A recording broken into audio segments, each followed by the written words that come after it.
नमस्कार विद्यार्थी मित्रांनो, जसं की ग्रुप सी चा लेटेस्ट पेपर झाला आताच, आपण त्याचे जीएस चे जे संभाव्य उत्तर असायला पाहिजे आणि आपण जे सब टॉपिक मधून नाही का किती प्रश्न आले आपल्या, ते मी आज तुम्हाला प्रूफ सहित दाखवण्याचा प्रयत्न करत आहोत। तुम्ही नाही का व्हिडिओ बघा, तर आपण जे सांगितलं त्याच्यामधून उत्तरे आले का हे तुम्हाला त्याच्यावरून कळणारच। तर पहिला प्रश्न बघा काय होता, तर प्रत्येक राज्याच्या राज्यपाल उच्च न्यायालयाचा न्यायाधीश म्हणून नियुक्त होण्यास जी अर्हता पात्र असेल अशा व्यक्तीस राज्याचा महाअधिवक्ता म्हणून नियुक्त करील मध्ये। महाअधिवक्त्याबद्दल आपल्याला प्रश्न आलेला आहे, हे प्रश्न मी जशा का तसा घेतलेला आहे आणि जशा का तसा आलेला आहे, मी त्याचा प्रूफ तुम्हाला दाखवतो। त्याच्यानंतर दुसरा पॉईंट बघा, हा पहिला ऑप्शन बरोबर आहे। दुसरा ऑप्शन बघा, महाअधिवक्ता राज्यपालाची मर्जी असेपर्यंत पद धारण करील म्हणते आणि राज्य विधिमंडळ निर्धारित करील असे पारिश्रमिक मिळेल म्हणते। हे विधान चूक आहे, पण अर्ध बरोबर आहे। कोणतं बरोबर आहे बघा, महाअधिवक्ता राज्यपालाची मर्जी असेपर्यंत पद धारण करू शकते, परंतु जे त्याला निर्धारित ते वेतन भत्ते वगैरे देत नाही का पारिश्रमिक, तर ते नाही का राज्यपालच देत असते, राज्य विधिमंडळ देत नसते। म्हणून हे विधान नाही का चुकीचं असायला पाहिजे, म्हणून याचं उत्तर यायला पाहिजे फक्त अ बरोबर।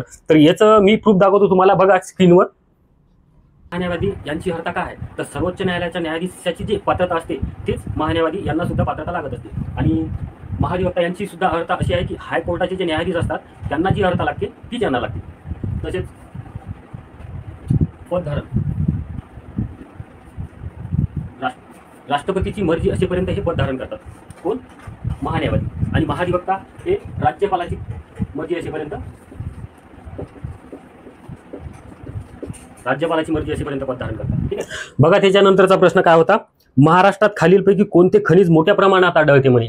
महाराष्ट्रात आपण खनिज संपत्तीचा एक स्पेशल व्हिडिओ घेतलेला आहे आणि त्याच्यात नाही का मस्त ट्रिक्स सुद्धा बनवलेल्या आहे की इथं बघा ऑप्शन मध्ये काय होतं, बॉक्साईट, मॅग्नीज, लोह खनिज, डोलामाइट। तर याचं नाही का सर्वात जास्त खनिज महाराष्ट्रात 40% ते म्हणजे मॅग्नीज आढळते। तर मॅग्नीजचे आपण कोणत्या खडकात आढळते त्याची ट्रिक सुद्धा बनवलेली आहे, ती तुम्ही व्हिडिओ बघा, त्याच्यानंतर तुम्हाला कळणारच।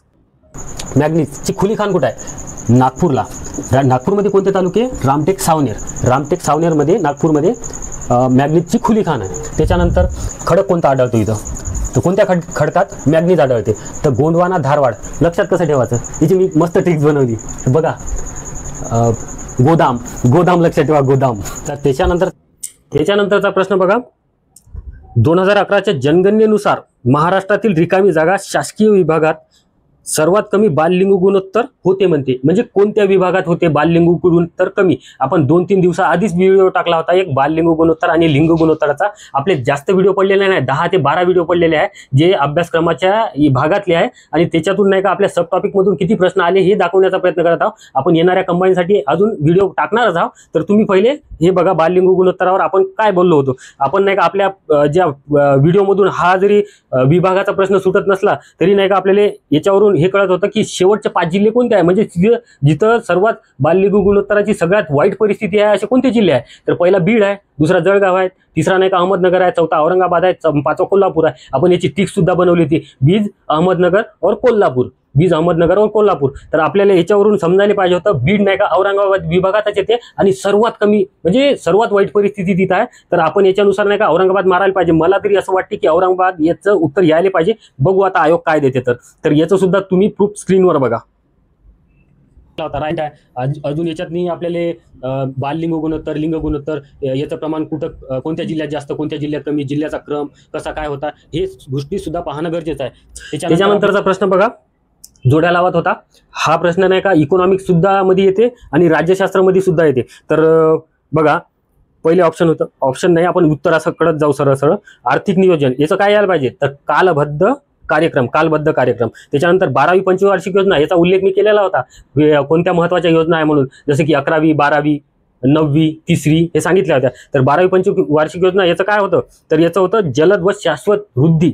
त्याच्यानंतर नीती आयोगाचा आपण एक शॉर्टच टाकला होता, त्याच्यातून हा प्रश्न सुटला असता। नीती आयोग आपल्याला काय सांगता येते, तर याला थिंक टँक म्हणतो आपण, इंग्लिशमध्ये पाहू शकतो। तर याला आपण मराठीत काय वाचायचं, भारत सरकारचे धोरण राबवणारा विचार गट यालाच म्हणतो आपण। त्याच्यानंतर नाही का नीती आयोगाचे उपाध्यक्ष याची निवड कोण करते, तर पंतप्रधान। तर याचं उत्तर काय यायला पाहिजे होतं, 4, 3, 2, 1 म्हणजे ड, क, ब, अ 3 नंबरचं ऑप्शन आले पाहिजे होतं याचं उत्तर। याचं त्याच्यानंतर पंचवार्षिक योजना हे पॉईंट सुद्धा एक अत्यंत महत्वाचा पॉईंट आहे। याच्यात नाही का खूप सारे प्रश्न विचारलेले आहे, जसं भिलाई, दुर्गापूर हे काही जे प्रकल्प आहे त्याच्यामधून आलेले आहे, तर ते कोणत्या पंचवार्षिक योजनेमधून आलेले आहे, कोणत्या पंचवार्षिक महत्वाच्या योजना आहे, समजा जसं की 11वी आहे, 12वी आहे, 9वी आहे, 3री आहे, त्याच्यातनी जे त्याच्यानंतरचा प्रश्न बघा, जोड्या लावाचाच होता. इकडं वनस्पती दिल्या होत्या, इकडे उत्पादने दिली होती आणि कोणत्या वनस्पतीपासून काय बनते याच्यावर सुद्धा मी बोललो होतो की वने या म्हणजे वने या टॉपिकमध्ये की कोणतं लाकूड कुठचं कसं आहे काय आहे ते तुम्हाला व्हिडिओमध्ये दाखवणारच मी. तर याचं पहिले आपण उत्तर बघून घेऊ काय आहे. तर हिरड्यापासून काय बनते आपल्याला काय सांगता येतं, टॅनिन. हे PYQ आहे. म्हणजे जर तुम्ही 21,000 जर व्यवस्थित केलं असतं तर हे प्रश्न इझी सुटला असता. तर हिरड्यापासून बनते टॅनिन. खैरपासून काय बनते, काथ. याच्यावर सुद्धा खूप सारे प्रश्न आलेले आहेत. त्याच्यानंतर रोशा गवत, याच्यापासून सुगंधी तेल बनते. आणि तेंदूपाणी, याच्यापासून काय बनते, बीडी बनवल्या जाते. तर हे सुद्धा तुम्ही स्क्रीनवर बघा. वने तर उष्णकटिबंधीय सदाहरित वने, निम सदाहरित वने, उपोष्णकटिबंधीय सदाहरित वने यांचे प्रकार, कुठं कोणते म्हणजे कसे लाकडं आहे बा, ढिसूळ आहे काय आहे आणि कोणत्या लाकडापासून काय उपयोग होतो हे गोष्टी तिथेच पाहणं गरजेचं आहे. त्याच्यानंतरचा प्रश्न बघा, नदीवर आला होता. आपण उत्तर दक्षिण नद्याच्या क्रमावर नाही का भीमा नदीच्या उपनद्या, गोदावरी नदीच्या उपनद्या, कृष्णा नदीच्या उपनद्या आणि तापी नदीच्या उपनद्या याची नाही का क्रमानुसार आणि ट्रिक्सनुसार नाही का नद्या दिलेल्या आहे. ते तुम्ही जर पाहिला असता व्हिडिओ. आणि आपण नाही का याच्यात सुद्धा म्हणजे मॅप थ्रू नाही का हे घेतलं होतं, डोंगररांगा आणि नद्या, कोणत्या डोंगररांगामुळे कोणत्या नद्याची खोरी वेगळी होते. तर त्या व्हिडिओमधून सुद्धा हा प्रश्न सुटला असता. तर बघा नद्या कोणत्या होत्या, कृष्णा नदी खोरे, भीमा नदी खोरे, तापी नदी खोरे, प्रवरा नदी खोरे. तर याचा आपल्याला उत्तरेकडून दक्षिणेकडे क्रम लावता येते. तर सर्वात उत्तरेकडली याच्यातली नदी कोणती सांगता येते आपल्याला, तापी. 2 नंबरची गोदावरी येते. गोदावरी नदी जरी नसली तर त्याची उपनदी आहे इथं प्रवरा. त्याच्यानंतर आपल्याला नाही का भीमा नदी सांगता येते. भीमा नदी सर्वात दक्षिणेकडली नाही का मग कृष्णा नदी सांगता येते. म्हणून याचं उत्तर काय यायला पाहिजे होतं माहिती आहे का, क ड ब अ. किती नंबरचा ऑप्शन आहे, 4 नंबरचा ऑप्शन. हे उत्तर सुद्धा आलं असतं. तर याचं सुद्धा तुम्ही प्रूफ बघून घ्या. प्रणालीमध्ये आपल्याला महत्वाची नदी सांगता येईल, जसं की आपण दक्षिण भारताची गंगा म्हणतो गोदावरीला, तशाच महत्वाच्या नद्या कृष्णा, भीमा, तापी, नर्मदा. नर्मदा तर भारतातली येते पण नर्मदा आपल्याला पण विचारल्या जाते. अशा काही महत्वाच्या नद्या आहेत. त्या नद्यांच्या टिक्स बनवायच्या, त्याचा क्रम विचारते, त्याची लांबी विचारते किंवा दारिद्र्यावर आलता. हे पॉईंट सुद्धा आपण सब टॉपिक मध्ये सांगला होता. स्पेसिफिक आपण म्हटलं होतं म्हणजे निरपेक्ष आणि सापेक्ष दारिद्र्यातला फरक काय आहे आणि त्याच्याबद्दल नाही का करा. तर हे प्रश्न सुद्धा तिथून सुटला असता. तर निरपेक्ष दारिद्र्य म्हणजे नेमकं काय आपल्याला काय सांगता येते, जर ते म्हणजे आपल्याला जे मानवाच्या जे मूलभूत गरजा असते, अन्न, वस्त्र, निवारा, शिक्षण, आरोग्य, हे सुद्धा ज्याला भागवता येत नाही आहे तर ते व्यक्ती नाही का दारिद्र्य मानल्या जाते. असं भारतात आहे निरपेक्ष दारिद्र्य. तर इथं आपल्याला याचे ऑप्शन काय होते, उष्मांक होतो, उत्पन्न होतं, संपत्ती होतं, राहणीमान होतं. तर आपल्याला मानवाच्या जे गरजा आपण स्वतः भागू शकत नाही, याला काय म्हणतो आपण, जे म्हणजे अन्न ग्रहण करतो समजा उष्मांक. तर याचं उत्तर नाही का उष्मांक यायला पाहिजे. पण कोणी नाही का असं उत्पन्न आहे म्हणून असं म्हणत आहे. जसं की म्हणजे NSO CSO हे कोणतरी गणल्या जाते त्याच्या बाबतीत असं सांगत आहे. तर बघू आता याचा आयोग काय उत्तर देते. पण मी असतो तर समजा उष्मांकावर गेलो असतो समजा, तर याचं सुद्धा आपण प्रूफ स्क्रीनवर दाखवतो बघा. अजून आपल्याला दारिद्र्यामध्ये सांगता येते सापेक्ष दारिद्र्य म्हणजे काय, निरपेक्ष दारिद्र्य म्हणजे काय, हे कन्सेप्ट क्लिअर करून घेणं. जसं की सापेक्ष म्हणजे विकसित देशात असते की कितीही एखादी वस्तू म्हणजे एखादा माणूस समजा कितीही काम असलं तरी त्याला नाही का एखाद्या दुसऱ्या व्यक्तीसारखं काम पाहिजे असते, तर त्याला नाही का ते गरीबच राहतं, म्हणजे त्याच्या हिशोबाने ते गरीबच असते. त्यानंतरचा प्रश्न बघा, जीएसटी संबंधी आला होता. आपण कर या टॉपिकमध्ये या टॉपिकवर बोललो होतो की जीएसटी वर नाही का काय काय नेमकं करायचं जीएसटीचं. तर तसाच हा प्रश्न उतरला. तर बघा पहिले ऑप्शन काय होते, तर वस्तूवरील कर हे सर्वसाधारणपणे प्रत्यक्ष कर असतात म्हणते. तर वस्तूवरील कर आपण बघितलं की म्हणजे अप्रत्यक्ष कर असतात. जे जीएसटी म्हणतो ना आपण त्याला वस्तूवरील करच म्हणते, त्याला अप्रत्यक्ष कर याच्यात गणल्या जाते. तर दुसऱ्या नंबरचं ब चं विधान बघा, वस्तू व सेवा कर जीएसटी प्रणाली 1 जुलै 2014 ही इथंच कटून जाते, कारण आपल्याला तारीख माहिती असणं आवश्यक आहे. 1 जुलै 2017 होतं, म्हणून दुसऱ्या नंबरचा ऑप्शन सुद्धा चुकीचा आहे. एक देश एक कर, 1 नेशन 1 टॅक्स हा जीएसटीचा गाभा आहे. याच्यावर नाही का PYQ आलेला आहे, हे म्हणजे रिपीट झालेला क्वेश्चन आहे. तर हे नाही का उत्तर बरोबरही आले पाहिजे. त्याच्यानंतर चौथं विधान बघा, वस्तू व सेवा कर हा पूर्वीच्या अनेक केंद्रीय व राज्य अप्रत्यक्ष कराऐवजी व्यवहारात संपूर्ण राष्ट्रात येणारा एकच प्रत्यक्ष कर. वस्तू व सेवा कर आपण आत्ताच बघितलं जीएसटी अप्रत्यक्ष कर आहे म्हणून हे सुद्धा विधान चुकीचं असायला पाहिजे. तर 3 नंबरचं उत्तर यायला पाहिजे क. कर मध्ये काय सांगता येते आपल्याला, तर आपल्याला येतच महत्वाच्या गोष्टी सांगता येते ज्याच्यावर की जास्तीत जास्त प्रश्न आलेला आहे, मेन्सला आलेला आहे, प्रीला आलेला आहे. जीएसटी झालं, जीएसटीचं म्हणजे. त्याच्यानंतरचा प्रश्न बघा, खालीलपैकी कोण मसुदा समितीचे सदस्य नव्हते. आपण संविधान सभा या टॉपिकमध्ये याच्यावर नाही का उल्लेख केला होता की संविधान सभामध्ये मसुदा समिती एक अत्यंत महत्वाचा टॉपिक आहे, ते नाही का करा. तर याच्या संबंधी आपल्याला काय विचारलं होतं, समितीचे सदस्य नव्हते, 7 सदस्य होते, ते आपल्याला माहित असणं गरजेचं आहे. तर याच्यात कोण कोण दिले होते, श्री राजगोपालचारी पहिलाच नाही का ऑप्शन चुकीचाच टाकला होता, कारण ते नव्हते. तर मोहम्मद सादुल्ला होते, BN मित्तल होते, मित्तलच्या जागी नाही का टी कृष्णमाचे नाही, मित्तलच्या जागी माधव आलते, नंतर याचा मृत्यू झाला होता. तर त्याच्यानंतर गोपाल स्वामी होते. तर हे 3 व्यक्ती होते आणि मित्तलच्या जागी माधव आलते आणि टी कृष्णमाचारी नाही का खैतांच्या जागी आले होते आणि एक डॉक्टर बाबासाहेब आंबेडकर स्वतः होते आणि किती झाले 1 2 3 4 अय्यंगार होते, अय्यर होते, असे काही व्यक्ती होते 7. तर त्या 7 व्यक्ती नाही का आपल्याला माहीत असणं गरजेचं आहे. याच्या संबंधी आपल्याला अहवाल याचा कधी होता, कधी स्थापन झाली, हे सगळ्या गोष्टी नाही का माहीत असणं आवश्यक आहे. तर याचा सुद्धा तुम्ही प्रूफ स्क्रीनवर बघा. जसं की मसुदा समिती याच्यात एक महत्त्वाचा पॉईंट आहे. त्याच्यातनी कोणते सदस्य होते, तिची स्थापना कधी झाली, तिचा अहवाल कधी दिला होता राज्यघटनेला, या सर्व गोष्टी नाही का तुम्ही राज्यघटनेची निर्मिती या टॉपिकमधून पाहणं गरजेचं आहे. तर ते टॉपिक तुम्ही व्यवस्थित करा. त्याच्यानंतरचा प्रश्न बघा, भारतीय संविधानाच्या कोणत्या भागात मूलभूत कर्तव्य नमूद आहेत मध्ये. एकदम सोप्या कॅटेगरीतला प्रश्न आहे, पण सोपे प्रश्न बी आपल्याला नाही का कधी कधी उडवते. समजा आपले हेच प्रश्न नाही का कधी कधी येत नाही, हार्ड प्रश्न येऊन जाते. तर हे सुद्धा विधान व्यवस्थित पाहून ऑप्शन मारणं गरजेचं आहे. तर याचा उत्तर यायला पाहिजे भाग 4A. आणि मूलभूत कर्तव्यात आपण सांगितलं होतं की मूलभूत कर्तव्याचा जे क्रम आहे त्याच्यावर सुद्धा प्रश्न आला आणि याच्यावर सुद्धा प्रश्न आला. दोन्ही प्रश्न तुम्हाला मी दाखवतो. तर आपल्याला विचारलं होतं, एक या ग्रुप सी मध्येच प्रश्न आला की खालीलपैकी मूलभूत कर्तव्य कोणतं नाही, असा प्रश्न आला होता. आणि ते प्रश्न इथून पण सुटले, म्हणजे आपण जे सांगितलं होतं की याचा क्रम करा, तर त्याच्यातून सुटला असता. तुम्ही नाही का मूलभूत कर्तव्य सांगता येते. मूलभूत कर्तव्यात कोणत्या गोष्टी महत्वाच्या आहे, तर याच्यात जास्त काही कलमा नाही, एकच कलम आहे, पण सब कलम आहे त्याच्यात के पर्यंत समजा. तर ते कोणत्या कलमा आहे नेमकं, त्याच्यात तरतुदी कोणत्या आहेत, त्याच्या क्रमावर प्रश्न आलेले आहे आपल्याला. तर ते क्रम नाही का पाहून घेणं आणि त्या क्रमाला नाही का व्यवस्थित डोक्यात ट्रिक्सनुसार कसं ठेवता येते तसं ठेवणं. त्याच्यानंतर याच्यात प्रश्न दाखवतो तुम्हाला एकदा मी. खालीलपैकी कोणते मूलभूत कर्तव्य नाही असं विचारलं होतं. तर स्मारके आणि सार्वजनिक महत्वाच्या ठिकाणाचे संरक्षण करणे, हे प्रश्न म्हणजे हे विधान नाही का मार्गदर्शक तत्वातलं इकडे उचललेलं आहे. कलम 49 मध्ये आहे हे बहुतेक, असं मला वाटते. माझं म्हणजे पाहून घ्या लागेल एकदा. तर 49 मध्येच आहे. तर त्याच्यानंतर खालचे 3 विधान बघा, राष्ट्रगीतेचा आदर करणे हे बरोबर आहे. त्याच्यानंतर नैसर्गिक वातावरणाचे संरक्षण करणे आणि सुधारणा करणे हे सुद्धा बरोबर आहे. सार्वजनिक मालमत्तेचे रक्षण करणे हे सुद्धा बरोबर आहे. म्हणजे 3 खालचे जे आहे ते मूलभूत कर्तव्य आहे आणि पहिलं जे आहे ते मार्गदर्शक तत्व आहे. म्हणून याचं सुद्धा तुम्ही क्रमावर मी बोललो का नाही ते प्रूफ बघून घ्या तुम्ही एकदा. त्याच्यानंतर आपल्याला नाही का मूलभूत कर्तव्य सांगता येते. मूलभूत कर्तव्यात कोणत्या गोष्टी महत्वाच्या आहे, तर याच्यात जास्त काही कलमा नाही, एकच कलम आहे, पण सब कलम आहे त्याच्यात के पर्यंत समजा. तर ते कोणत्या कलमा आहे नेमकं, त्याच्यात तरतुदी कोणत्या आहेत, त्याच्या क्रमावर प्रश्न आलेले आहे आपल्याला. तर ते क्रम नाही का पाहून घेणं. त्याच्यानंतरचा प्रश्न बघा, अनुसूच्यावर आलता. आपण म्हटलं होतं अनुसूच्या सर्वच महत्वाच्या आहे आणि त्या अनुसूच्या करणं आवश्यक आहे. पण इथं महत्वाची जी अनुसूची विचारली 8 नंबरच्या अनुसूचित काय आहे नेमकं, तर 22 भाषा आहे. तर सुरुवातीला किती होत्या भाषा, 14 होत्या. 8 कोणत्या झाल्या, तर ते कोणत्या घटना दुरुस्तीनं झाल्या ते पाहून घेणं महत्वाचं आहे. जसं की 21व्या घटना दुरुस्तीनं पहिल्या भाषेचा समावेश झाला, ते म्हणजे सिंधी, ते 15वी भाषा होती. त्याच्यानंतर 71व्या घटना दुरुस्तीनं 3 भाषा आलत्या, कोकणी, मणिपुरी, नेपाळी, आपण त्याला कोमनी म्हणू शकतो. त्याच्यानंतर 92व्या घटना दुरुस्तीनं नाही का बोडो, डोगरी, मैताली, संताली या 4 भाषा आलत्या. अशा एकूण नाही का 22 भाषा झाल्या होत्या. तर हे सुद्धा प्रश्न तिथून आपल्याला सुटला असता. तर त्याचा सुद्धा प्रूफ बघा की मी अनुसूचीबद्दल करायला सांगितलं होतं. महत्वाच्या कोणती अनुसूची विचारणार काही सांगता येत नाही. जसं की 7व्या अनुसूचीवर खूप सारे प्रश्न विचारलेले आहे, 4थी विचारलेली आहे, मागं 12वी विचारलेली आहे, 11वी विचारलेली आहे. तर हे अनुसूच्या नाही का व्यवस्थित पाहून घ्या कोणत्या अनुसूचित काय आहे आणि काय नाही. तर हे गोष्टी बघा.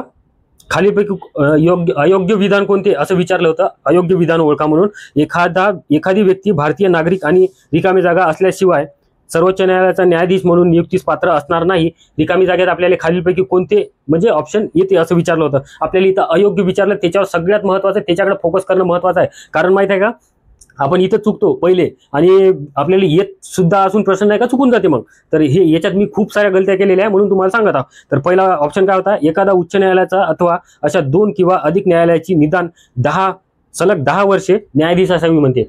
तर ते नाही का न्यायाधीश किती वर्ष असली पाहिजे, 5 वर्ष. आणि 10 वर्ष काय केलं पाहिजे, वकील. तर हे नाही का त्याचं ब नंबरचं ऑप्शन बघा. इकडले 5 वर्ष तिकडे टाकले आणि तिकडले 10 वर्ष इकडे घ्यायचे होते. बस दोन्ही विधान बरोबर असते मग.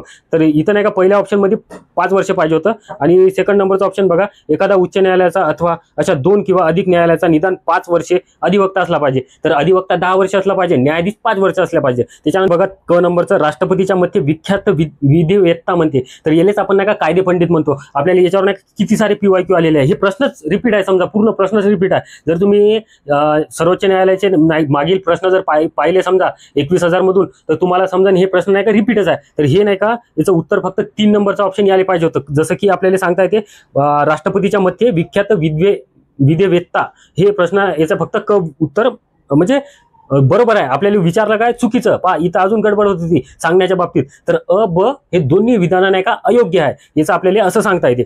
आणि फक्त क बरोबर आहे जर बरोबर विचारलं असतं. त्याच्यानंतरचा प्रश्न बघा काय आला होता, खालीलपैकी योग्य विधान कोणते ओळखा म्हणते.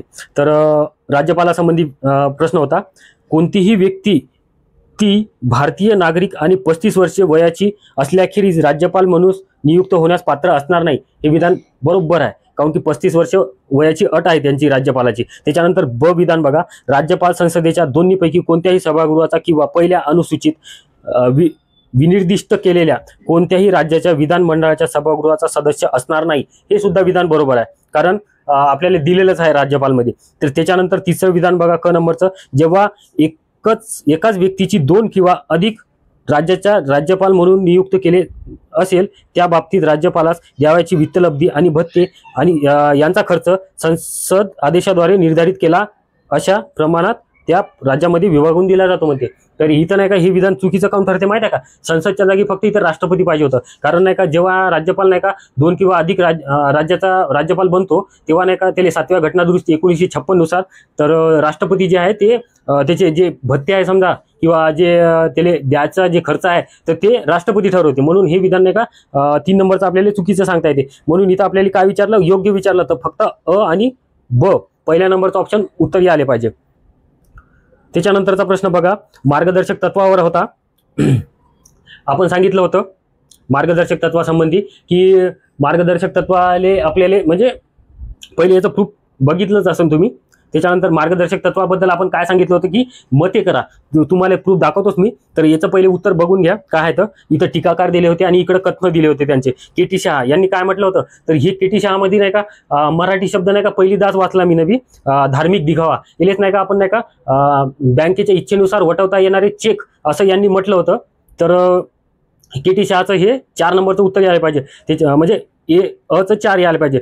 दुसऱ्या नंबरचं आयवर जेनिंग्ज आहे. आयवर जेनिंगचं उत्तर काय आले पाहिजे, तर यांनी नाही का पवित्र आकांक्षा म्हटलं होतं. त्याच्यानंतर के.सी. व्हेअर यांनी काय म्हटलं होतं, उद्दिष्ट व आकांक्षाचा जाहीरनामा. आणि टी.टी. कृष्णामाचारी यांनी हे तर रिपीटच आहे, भावनाची खरी कचरापेटी यांनी हे असं म्हटलं होतं. तर याचं उत्तर काय यायला पाहिजे, 4 1 2 3 4 1 2 3 4 1 2 3 पहिल्या नंबरचं ऑप्शन उत्तर यायला पाहिजे होतं. तर याचं सुद्धा तुम्ही प्रूफ बघून घ्या. कलम म्हणजे 86वी घटनादुरुस्ती कोणती कलम आहे ते पाहून घेणं. त्याच्यानंतर मार्गदर्शक तत्वे, मार्गदर्शक तत्वासंबंधी आपल्याला कोणत्या व्यक्तीनं काय काय म्हटलेलं आहे त्या व्यक्तीचे महत्त्व व्यवस्थित लक्षात घेणं. जसं की याच्यात नाही का महत्त्वाच्या कलमा विचारल्या जातात जे की. त्याच्यानंतरचा प्रश्न बघा, राष्ट्रीय काँग्रेसवर आला होता. आपण राष्ट्रीय काँग्रेसचे अधिवेशन आणि कुठे म्हणजे त्याचं मी तुम्हाला लाईव्ह प्रूफच दाखवतो. पहिले प्रश्न पाहून घ्या. इथं काय म्हटलं होतं, फैजपूर काँग्रेस अधिवेशनाच्या स्वागत समितीचे सरचिटणीस कोण होते असं विचारलं होतं. स्वागत समितीचे सरचिटणीस विचारलं होतं. तर आपल्याला नाही का हे प्रश्न नाही का येणं अशक्य गोष्ट आहे. काहून, जेनं एकदम डीप अभ्यास केला त्याला हे प्रश्न येऊ शकते. मला पण नव्हता येत. पण आपल्याला नाही का इथून काही विधानातून म्हणजे आपलं म्हणजे जे माइंड डोक्यावर जाग्यावर ठेवलं डोकं, समजा आपल्याला काही प्रश्न मागचे पाहिले त्याच्यानंतर आपल्याला समजून जाते की आपण कोणतं ऑप्शन मारायला पाहिजे नेमकं.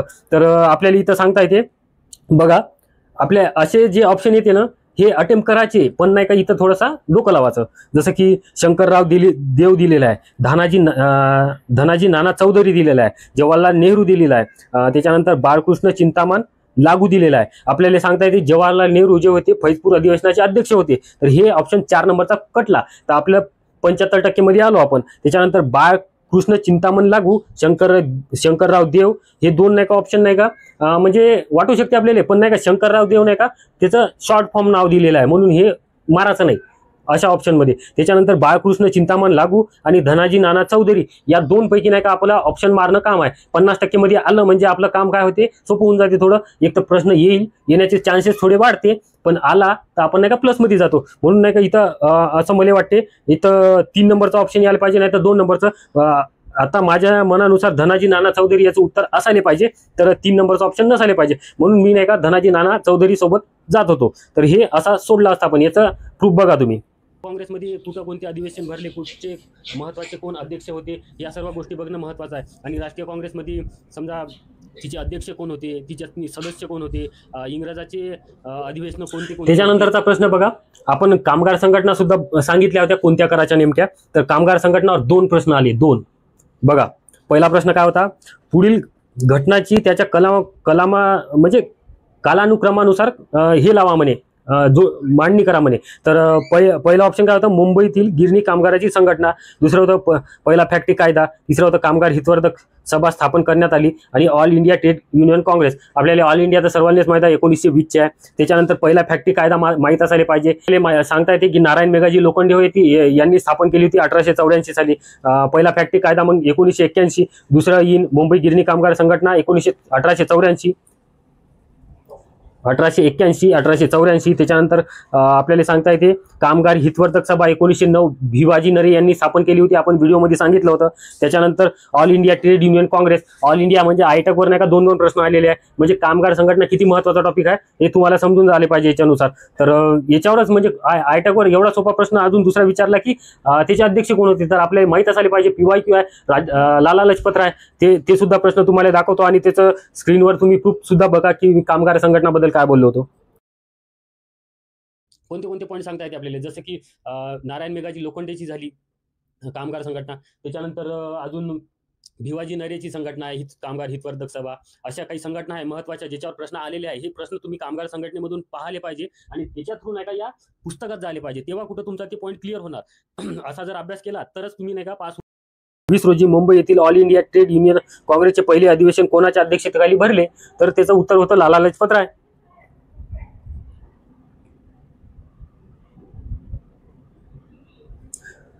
त्याच्यानंतरचा प्रश्न बघा, वृत्तपत्रावर होता. आपण वृत्तपत्र सांगलं होतं, ज्ञानप्रकाश सांगितलं होतं, दिनबंधू वगैरे सांगितले होते. पण वृत्तपत्र जर केले असते तर आपल्याला त्याच्यातून प्रभाकर, मी त्याच्यावर फोकस केला तर त्याच्यातून आपल्याला हे तर समजत होतं प्रभाकर कोणाचा आहे, तर आपल्याला त्याच्यावरून भाऊ महाजन हे सांगता येत होतं. तर प्रभाकर 2-3 ऑप्शनमध्ये होतं, तर 2 ऑप्शन तर कटूनच जात होते.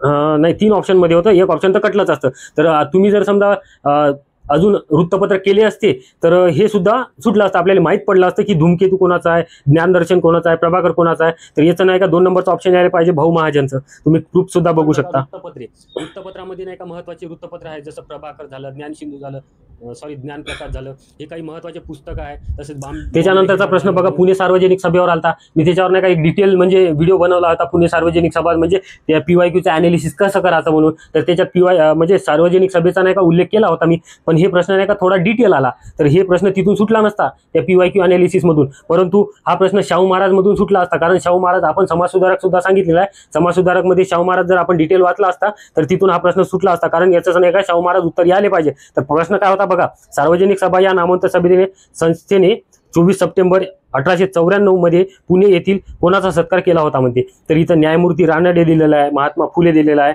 आणि लोकमान्य टिळक दिलेला आहे. तर 1891 मध्ये नाही का महात्मा फुलेचा मृत्यू झाला होता, तर हे ऑप्शन कटून जाते. त्याच्यानंतर रानडे ऑप्शन मध्ये उरलं, छत्रपती शाहू महाराज उरलं आणि लोकमान्य टिळक उरलं.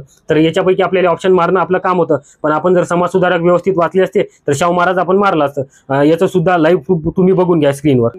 यांनी ही म्हणजे यांच्या अध्यक्षतेखाली ही संस्था स्थापन करण्यात आली होती. तर याच्या जे पुणे सार्वजनिक सभा आहे याच्याबद्दल आपण काय काय लिहू शकतो, तर सर्वात आधी तर इथे एक पॉईंट लक्षात ठेवा, 2 एप्रिल 1870 मध्ये जी स्थापना झाली. तर पुणे सार्वजनिक सभाबद्दल आपण खालील पॉईंट असे लिहायला पाहिजे. मुंबई प्रांतात सनदशीररित्या चळवळ करणारी पहिली संस्था होती ही. त्याच्यानंतर अजून दुसरा पॉईंट बघा, संस्थापक कोण होते, तर गवा जोशी. स्थापनेत सहभागी व्यक्ती कोण होते, शिवराम साठे. त्याच्यानंतरचा प्रश्न बघा, अवमूल्यनावर आलता. अवमूल्यन म्हणजे चलनाचे विनिमय मूल्य किंवा इतर देशाच्या चलनाच्या तुलनेत त्याची खरेदी शक्ती कमी करणे, हे ऑप्शन बरोबर आहे. त्याच्यानंतर दुसरा ऑप्शन बघा बचं, अवमूल्यनाचा मोठा फायदा म्हणजे आयात वाढते म्हणते. आयात कशी वाढणार, निर्यात वाढणार, म्हणून त्याच्यासाठी आपण अवमूल्यन करतो. जेव्हा नाही का आपण आपल्या देशातल्या वस्तूची निर्यात करीन तेव्हाच कुठं आपल्या म्हणजे आपल्यापाशी नाही का पैसा येईल, म्हणून अवमूल्यन केले जाते. त्यामुळे नाही का फक्त बरोबर याचं यायला पाहिजे होतं. त्याच्यानंतर दुसरा प्रश्न बघा, फिलिप्स वक्र याच्या संबंधित होते म्हणते. फिलिप्स वक्र अत्यंत महत्त्वाचा टॉपिक आहे, कारण याच्यावर नाही का PYQ आलेले आहे. जर तुम्ही 21,000 पाहिले असते तर सरळ हा प्रश्न सुटला असता. तर महागाई आणि बेरोजगारी याच्या संबंधी फिलिप्स वक्ररेषा होती. त्याच्यानंतरचा प्रश्न बघा, विदेशी व्यापाराची भूमिका विचारला होता, रिकामी जागा. तर आपल्याला याच्या संबंधी काय सांगता येते? परकीय चलन निर्मिती म्हणजे विदेशी विनिमय कशासाठी केल्या जाते? तर परकीय चलन निर्मिती करण्यासाठी केल्या जाते. काऊन की आपल्यापाशी परकीय चलन येणार तर आपला म्हणजे थोडा देशाची प्रगती होणार. त्याच्यानंतर दुसरा ऑप्शन बघा, गुंतवणुकीस प्रोत्साहन भेटलं पाहिजे. त्याच्यानंतर नाही का श्रम विभागणी झाली पाहिजे, म्हणजे लोकांनी काम वाटता आलं पाहिजे. आणि चौथ्या नंबरचा ऑप्शन बघा, निर्यातीच्या रचनेत बदल, हे ऑप्शन यायला नाही पाहिजे, म्हणून इथं नाही का अबक उत्तर यायला पाहिजे असं मला वाटते. त्याच्यानंतरचा प्रश्न बघा, ताजमहलला औद्योगिक प्रदूषणापासून वाचवण्यासाठी भारतातील सर्वोच्च न्यायालयात जनहित याचिका कोणी दाखल केली होती म्हणते. हे प्रश्न नाही का म्हणजे आपल्याला सुटण्यासारखाच नाही आहे, पण याचा आपण मारू काय शकतो असं म्हणजे आपल्याला समजलं पाहिजे. सुंदरलाल बहुगुणा बऱ्याच जण वाचते, काऊन की आपण अभ्यास करत आहोत, आपल्याला सुंदरलाल बहुगुणा माहीत असायला पाहिजे. पर्यावरणासंबंधी आहे तर हे विधान तर कटून जाते, म्हणजे पहिलं ऑप्शन कटलं. त्याच्यानंतर दुसरं रामचंद्र गुहा आहे, कपिल सिंबल आहे आणि महेंद्रचंद्र गुहा आहे. तर इथं बघा आपल्याला इथं काम काय, आपलं सर्वात मोठं सेंटेन्स एक ते मारू शकतो आपण. आणि इथं दुसरं एक अजून याच्यात कोणता फॅक्ट आहे माहिती आहे का? रामचंद्र आहे आणि महेशचंद्र आहे, चंद्रवाले दोन दिसत आहे, म्हणून आपलं काम काय होतं 4 नंबरचा ऑप्शन मारणं. हे सुद्धा प्रश्न सुटला असता तसं लॉजिकल. त्याच्यानंतरचा प्रश्न बघा, क्योटो प्रोटोकॉल अंतर्गत विकसित देशामध्ये खालीलपैकी कोणत्या घटकांमध्ये तो कमी करण्यासाठी देशांतर्गत मोठे बदल करण्याची गरज आहे म्हणते. तर क्योटो प्रोटोकॉल हे मी टॉपिक घ्यायचा राहिला, कारण आपण 10च व्हिडिओ पडले, नाहीतर हे मी घेतला असता. माझी याच्यावर नाही का डिटेल नोट्स काढलेली होती, कारण मी राज्यसेवा जेव्हा दिली होती तेव्हा नाही का याच्याबद्दल मी केलं होतं. तर याचं उत्तर यायला पाहिजे ग्रीन वायूचे उत्सर्जन, याले ग्रीन हाऊस इमिशन आपण असं म्हणू शकतो. तर याचं उत्तर पहिल्या नंबरचं यायला पाहिजे. तर याच्या संबंधी मी स्क्रीनशॉट सुद्धा दाखवतो, माझी जे नोट्स काढली होती ते बघून घ्या तुम्ही. बघा त्याच्यानंतरचा प्रश्न काय होता, ब्रिटिश राजवटीस ठाणे जिल्ह्यातील उंबरगाव, डहाणू, पालघर आणि जव्हार संस्थानातील भागात कोणत्या आदिवासी जमातीचे वस्ती अधिक होत्या म्हणते. तर हे नाही का प्रश्न थोडा डीपच आहे, म्हणजे आदिवासी चळवळी जन व्यवस्थित वाचल्या आणि PYQ व्यवस्थित केले तर हे नाही का प्रश्न सुटला असता. पण आता आपण नाही का एवढे डिटेल जात नाही कधी कधी, म्हणजे प्रश्न पाहणं नाही होत, म्हणजे सगळेच टॉपिक पाहणं नाही होत ना. तर त्या कारणामुळे हे प्रश्न कधी कोणाचा सुटते, कधी नाही सुटत, कधी कोणाचा चुकते. तर हे नाही का PYQच आहे, पण आपण पाहिला नाही. तर बघा, तर याचं उत्तर यायला पाहिजे होतं वारली, असं मला वाटते. त्याच्यानंतरचा प्रश्न बघा, 21 मार्च 1920 रोजी कागल जहागीरातल्या माणगाव येथे भरलेल्या परिषदेत खालीलपैकी कोणाचा समावेश नव्हता असं विचारलं. तर कागल 21 मार्च 1920 रोजी कागल जहागीरातीत माणगाव येथे भरलेल्या परिषदेत खालीलपैकी कोणाचा समावेश नव्हता म्हणते. तर इथं आप्पासाहेब दादगोंडा पाटील, दादासाहेब गायकवाड, गंगाराम कांबळे, तुकाराम गणेशचार्य. तर हे प्रश्न नाही का 21,000 मधून आलेला आहे प्रश्न, तर हे त्याच्यातून सुटला असता आपल्याला. तर याचं उत्तर नाही का दादासाहेब गायकवाड असंही आले पाहिजे. त्याच्यानंतरचा प्रश्न बघा, 1918 फेब्रुवारीत पंडित मदन मोहन मालवीय यांच्या निमंत्रणावरून खालील अखिल भारतीय हिंदू परिषदेत हजर राहण्यासाठी अलाहाबाद येथे खालीलपैकी कोण गेले होते म्हणते. तर इथं ऑप्शन मध्ये होते लोकमान्य टिळक, स्वातंत्र्यविदा सावरकर, डॉक्टर कुर्तकोटी, न्यायमूर्ती रानडे. तर हे नाही का आपल्याला हिंदू महासभेबद्दल आपण थोडंसं गोष्टी वाचलेल्या आहे, त्याचे अध्यक्ष कोण असते, सचिव कोण असते, काय वगैरे वगैरे, आणि हिंदू महासभा कधी भरली होती वगैरे वगैरे, हे आपल्याला 21,000 मधून कव्हर होते. तर इथं ऑप्शन मध्ये आपल्याला नाही का एक कुर्तकोटी नाही का एक नवीन व्यक्ती दिसायला लागला. आपण लोकमान्य टिळक वाचलेला असते, सावरकर वाचलेला असते, न्यायमूर्ती रानडे वाचलेला असते. याच्या संबंधी मी हिंदू महासभा एवढं काही ऐकलेलं नाही. तर आपलं ऑप्शन काय मारणं काम आहे, तर कुर्तकोटी. तर याचं उत्तर आलं असतं तसं. त्याच्यानंतरचा प्रश्न बघा, नारायण चंदावरकर यांच्याबाबत खालीलपैकी कोणते विधान बरोबर आहे असं विचारलं होतं. तर पहिलं विधान होतं 28 डिसेंबर 1885 रोजी काँग्रेस स्थापनेच्या अधिवेशनाला नारायण चंदावरकर उपस्थित राहिले. हे विधान बरोबर आहे, कारण याचा उल्लेख नाही का गाठाळमध्ये आहे. बरेच जण याचं उत्तर चंदावरकर नाही आहे, म्हणजे पहिल्या अधिवेशनात नव्हते असं म्हणत आहे, पण आहे ते. मी गाठाचा त्याले लावून देतो जोड, समजा तुम्हाला दाखवतो स्क्रीनशॉट. त्याच्यानंतर दुसरं विधान बघा, नारायण चंदावरकर यांच्या मते हिंदुस्थानाच्या वाढत्या दारिद्र्याचे कारण वाढती लोकसंख्या आहे. तर एवढं डिटेल आपण वाचत नाही, तर जे आपण नाही का वाचत नाही किंवा आपल्याला येण्याची अपेक्षा नसते ते विधान बरोबर गृहीत धरायचं जवळपास. त्याच्यानंतर क विधान बघा, नारायण चंदावरकर यांनी 1889च्या मुंबई येथील काँग्रेस अधिवेशनाला ब्रिटिश सरकारच्या वाढत्या लष्करी खर्चावर टीका केली होती. तर हे विधान सुद्धा तसंच आहे. आपल्याला टीका गिका एवढ्या मोठ्या म्हणजे लक्षात ठेवता येत नाही ना, हे विधान सुद्धा बरोबर धरता येते. त्याच्यानंतर चौथा ऑप्शन बघा, नारायण चंदावरकर यांनी मुंबई विद्यापीठाचे कुलगुरू पद भूषवले. हे विधान नाही का PYQ आहे, तर हे विधान बरोबर असायला पाहिजे. आपल्याला याच्यावरून समजते की अड तर बरोबरच आहे. अडवाला ऑप्शन आहे का? अडवाले ऑप्शनच नाही, म्हणून वरीलपैकी सर्व यायला पाहिजे, काऊन की अब आहे, कड आहे आणि वरीलपैकी सर्व आहे आणि एक समजा एक ते ऑप्शन आहे समजा, तर वरीलपैकी सर्व उत्तर आले पाहिजे याचं. कारण आपल्याला न्यायाधीश चंदावरकर हे नागपूर का कोणत्या तरी अधिवेशनात पहिले मराठी अध्यक्ष होते हे असा बी उल्लेख आहे, तर त्याच्याबद्दल तुम्ही पाहून घ्या. याचा मी स्क्रीनशॉट लावूनच दिलेला आहे, बघा तुम्ही. त्याच्यानंतरचा प्रश्न बघा 1995चा प्रश्न बघा. 1945 मध्ये आझाद दल ही भूमिगत कार्यकर्त्याची लष्करी संघटना कोणी उभारली असा प्रश्न होता. आणि हे नाही का PYQ आहे आणि कॉपी मारला. आणि याचं उत्तर आहे नागनाथ नायकवाडी. 11वी स्टेट बोर्ड हे आपल्याला सांगता येते, त्याच्यामधून हा प्रश्न आलेला आहे. त्याच्यानंतरचा प्रश्न बघा अनुच्छेद 137 संसदेने केलेल्या कोणत्याही कायद्याच्या तरतुदीच्या किंवा अनुच्छेद 145 अन्वये करण्यात आलेल्या कोणत्याही नियमांना अधीन राहून सर्वोच्च न्यायालयाने त्याने अधिघोषित केलेला कोणताही न्याय निर्णय किंवा केलेला आदेश यांचे पुनर्विलोकन करण्याचा अधिकार असेल. बघा किती मोठा ऑप्शन आहे, वाचता वाचताच घाण होते, तिथं प्रश्न सुटत नाहीये, मेनचा पेपर होय. तर हे असे ऑप्शन नाही का मोठे मोठे दिसले ना, उत्तर बरोबर धरून द्यायचं. पण हे नाही का म्हणजे याच्यात माहिती खूप सारी आहे, तर हे उत्तर नाही का बरोबरच असायला पाहिजे जवळपास. तर काही कधी कधी चुकते बरं, असं काही नाही की दरबारीले बरोबरच राहते, पण जेव्हा टाइमच राहत नाही ना तेव्हा बरोबर धरून द्यायचं गृहीत. त्याच्यानंतरचा ऑप्शन बघा अनुच्छेद 141 सर्वोच्च न्यायालयाने घोषित केलेला कायदा भारताच्या राज्य क्षेत्रातील सर्व न्यायालयावर, हे म्हणजे आपल्याला वाचण्यातलं आहे, याच्यावर आपल्याला हे आला पाहिजे, म्हणून दोन्ही विधानं बरोबरही आले पाहिजे या प्रश्नाचे. त्याच्यानंतर बघा मी सर्वोच्च न्यायालय म्हणजे याचा उल्लेख सुद्धा केला होता. हे मी आता एवढे सारे म्हणजे व्हिडिओ लावत नाही, काहून की खूप मोठा व्हिडिओ बनणार. तर बघा तुम्ही बघून घ्या. एखादी व्यक्तीचा प्रश्न बघा संविधान सभेबाबत अयोग्य कथन ओळखा असा प्रश्न आला होता. तर संविधान सभेबद्दल आपण सांगितलं होतं, पण बघा आता इथं काय म्हणजे जसे की तसे प्रश्न आलेले आहे. हे PYQच आहे, हे जर आपण PYQ व्यवस्थित केले असते तर हे प्रश्न सुद्धा सुटला असता.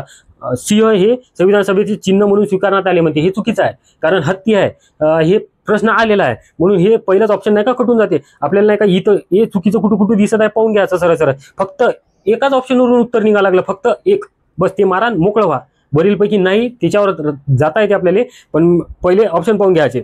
दुसऱ्या नंबरचा ऑप्शन पहा BN राव यांनी संविधान सभेच्या कायदेविषयक सल्लागारपदी निवड करण्यात आली म्हणते. हे सुद्धा विधान कितीदा PYQ म्हणजे रिपीट झालेलं आहे, म्हणून हे आपल्याला सरळ सरळ एक नंबरचं उत्तर मारता येते आणि समोर जाता येते. पण तिसरं विधान बघून घ्या HV अय्यंगार हे संविधान सभेचे सचिव होते म्हणजे हे सुद्धा विधान बरोबर आहे, कारण याच्यावर सुद्धा PYQ आहे आणि ते आपण पाहिले जर असते तर हे सुद्धा प्रश्न सुटला असता आपला. त्याच्यानंतरचा प्रश्न बघा अनुच्छेद 370 अंतर्गत कोणत्या राज्याला विशेष राज्याचा दर्जा दिला. 370 वर किती सारे प्रश्न आलेले आहे, करंटले धरून आलेले आहे आणि त्याच्या आधी सुद्धा आलेले आहे. आपल्याला क्रम सुद्धा आलेला आहे 370, 371, 372 म्हणजे 371 ABCC याच्यावर सुद्धा आलेले आहे. ते जर पाहिले असते आपण हे सुद्धा प्रश्न सुटला असता. याचं उत्तर यायला पाहिजे जम्मू काश्मीर.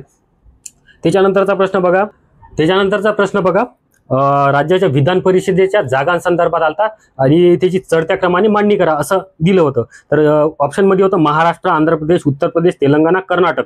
तर याच्या आपल्याला नाही का चढत्या क्रमाने म्हटलं ना, म्हणजे कमी पासून जास्त पर्यंत. तर आपल्याला जास्त तर माहित राहते ना, जसं की उत्तर प्रदेशमध्ये सर्वाधिक जागा आहे, किती आहे 100 आहे. तर मग नाही का शेवटून पर्याय पहा की उत्तर प्रदेश किती नंबरला आहे, क नंबरचा ऑप्शन आपल्याला शेवटले असं पाहिजे. तर क नंबर नाही का 4 ऑप्शन मध्ये आहे, तर याच्यावरून आपलं उत्तर निघत नाही. त्याच्यानंतर आपल्याला माहित आहे की महाराष्ट्रात नाही का 78 जागा आहे, तर 78 नाही का 2 नंबर लिहायला पाहिजे. तर क च्या नंतर महाराष्ट्र अ वर आहे, क च्या नंतर अ नाही का 2 ऑप्शन मध्ये आहे, जसं की पहिला आणि दुसरा ऑप्शन, तिसरा आणि चौथा कटून जाते. त्याच्यानंतर आपल्याला माहित असलं पाहिजे कर्नाटक मध्ये आपल्याला जागा दिसते किती, 80 जागा दिसते, 80 नाही सॉरी 75 जागा दिसते. तर 75 जागा आपल्याला आहे, तर आपल्याला माहित असलं पाहिजे की 3 नंबरले आपल्याला ई, शेवटून 3 नंबरले ई आलं पाहिजे. तर असा ऑप्शन कोणता आहे, तर 1 नंबरचा आहे, म्हणून नाही का याचं उत्तर 1 नंबर यायला पाहिजे, DBEK. तर आपल्याला हे उत्तर मारता आलं असतं. तर आपल्याला नाही का हे सुद्धा माहित असलं पाहिजे की कोणत्या राज्यात नाही का विधान परिषद अस्तित्वात आहे. तर जम्मू काश्मीर मधली कॅन्सल झालेली आहे, तर त्याची ट्रिक्स होती आपली ताजकुम म्हणजे TAJKUMB ताजकुम. तर त्याच्यातला जे कट करून टाका आणि जे अल्फाबेटिकल नुसार नाही का इंग्लिशच्या अल्फाबेटिकल नुसार राज्य नाही का लक्षात ठेवण्याचा प्रयत्न करा, म्हणजे कोणत्या राज्यात विधान परिषद आहे याच्यावर नाही का खूप सारे प्रश्न आलेले आहे. तर ते आपल्याला ट्रिक जर लक्षात राहिली तर ते प्रश्न सुटणार आले तर त्याच्या बघा मुख्यमंत्र्यासंबंधी योग्य विधान विचारलं होतं. योग्य, तर पहिला ऑप्शन होता तो राज्य नियोजन मंडळाचा अध्यक्ष असतो असा ऑप्शन होता, तर हे विधान बरोबर आहे. त्याच्यानंतरचा दुसरं ऑप्शन बघा तो झोनल काउन्सिलचा अध्यक्ष असतो म्हणते, अध्यक्ष.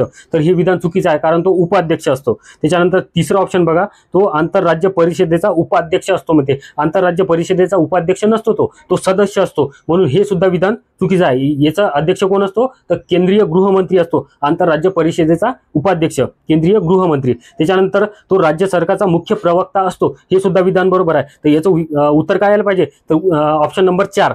तर त्याच्यानंतरचा प्रश्न बघा, संसद सदस्यांना संसदेत भाषण करण्याचा स्वातंत्र्याला कोणत्या अनुच्छेदात संरक्षण दिले आहे म्हणते. तर आपल्याला हे प्रश्न नाही का मूलभूत हक्कात येते. जसं की आपण सांगू शकतो कलम 14चे जे अपवाद आहे त्याच्यानुसार भाषण स्वातंत्र्यावर जे म्हणजे भाषण स्वातंत्र्याला काही मर्यादा दिलेल्या आहे त्याच्यानुसार हे प्रश्न रिलेट होतो आणि कलम 105 नुसार ती संसदेमधून सुटतो. तर हे प्रश्न नाही का तुम्ही व्यवस्थित नाही का ॲनालिसिस जर केला तर जर येणाऱ्या कंबाईनमध्ये जर हा रिपीट झाला किंवा याच्या रिलेटेड आला तर तुम्हाला आला पाहिजे. मी सुद्धा याचं ॲनालिसिस करणारच आहोत. तर हे प्रश्न असा सुटला असता. त्याच्यानंतर असे काही प्रश्न होते महत्त्वाचे होते आणि तुम्हाला जर माझ्या सब टॉपिकमधून आलेले प्रश्न वाटत असेल की नाही बा की आपण जे व्हिडिओ आपण घेत आहोत कंबाईन ओरिएंटेड म्हणजे 1 मार्क फिक्स करण्याचा प्रयत्न करत आहोत, तर नाही का हा व्हिडिओ तुम्ही नक्की लाईक करा, मित्रांना शेअर करा, सबस्क्राईब करा. तसेच मी नाही का आता हे 4 विषयाचेच प्रश्न घेतलेले आहे. तर मी उद्या किंवा आजच सायन्सचे जे प्रश्न आहे ते ॲनालिसिस करण्याचा प्रयत्न करतो आणि त्याचे नाही का संभाव्य उत्तर काय असायला पाहिजे ते नाही का व्हिडिओ बनवतो आणि नेक्स्ट व्हिडिओमध्ये तुम्हाला ते दिसणारच. ठीक आहे, थँक्यू.